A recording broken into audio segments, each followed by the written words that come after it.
Vasco D gamma कहाँ के यात्री थे? पुर्तगाल।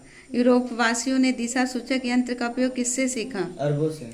उत्तमासा अंतरिप कैप ऑफ गुड होप की खोज किसने की? Bartholomew Dias. डियाज बार्थोलोमियो ने। अमेरिका की खोज किस वर्ष की गई? 1493। 92। 92। 1492। कुस्तुनतुनिया का पतन किस वर्ष किया गया? 1453। विश्व का चक्कर किस यात्री ने सर्वप्रथम लगाया था? मैगलन।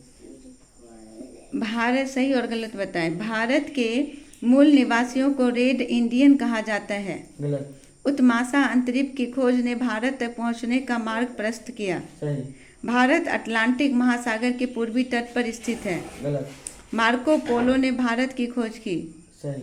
गलत। गलत। गलत। भारत की खोज मार्को पोलो ने नहीं की। जेरूसलम वर्तमान इजराइल में है। सही। लिस्बन दास व्यापार को बहुत बड़ा केंद्र था। सही। अमेरिगू ने नई दुनिया का विस्तार से खोजा। सही। भारत आने में किस भारतीय व्यापारी ने वास्को डी गामा की मदद की? भारत आने में अब्दुल माजिद नामक भारतीय व्यापारी ने वास्को डी गामा की। तो न्यू फाउंडलैंड का पता किसने लगाया था? न्यू फाउंडलैंड का पता जॉन सेबेस्टियन और कैबोट ने लगाया था। और नहीं, हाँ, सर जॉन और सेबास्टियन कैबोट ने लगाया था। यूरोपियों द्वारा निर्मित तेज चलने वाले जहाज को क्या कहा जाता था? यूरोपियों द्वारा तेज चलने वाले जहाजों को कैरावल कहा जाता था। केरावल। दक्षिण अफ्रीका का दक्षिणतम बिंदु कौन सा स्थल है? दक्षिण अफ्रीका का दक्षिणतम बिंदु उत्तमासा अंतरिक्ष है।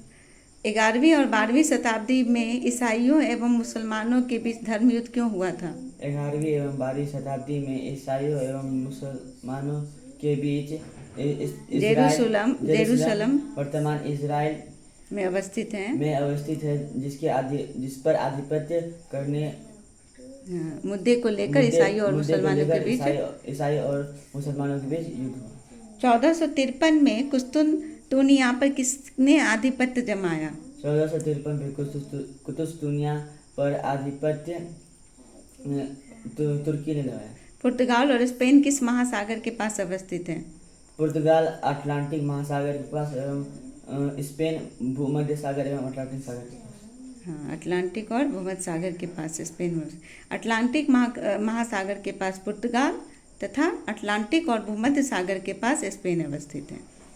यूरोप में मध्यकाल को अंधकार का युग क्यों कहा जाता है? यूरोप में मध्यकाल को यूरोप का अंधकार का युग इसलिए कहा जाता है क्योंकि यह सामान्य प्रवृत्तियों का युग था। इस युग में अविकसित वाणिज्य व्यापार धर्म का स्वरूप अनुदान एवं अमान्य था। युगीन लोगों का विश्वास था कि पृथ्वी चपटी है एवं समुद्री यात्रा भी कठिन थी। शिक्षा केवल चर्च में दी जाती थी जो पादरी तक ही सीमित थी। कुतुबनुमा जैसे यंत्रों का भी ज्ञान नहीं था। इन तमाम परिस्थितियों को देखते हुए यूरोप में मध्यकाल को अंधकार का युग कहा गया।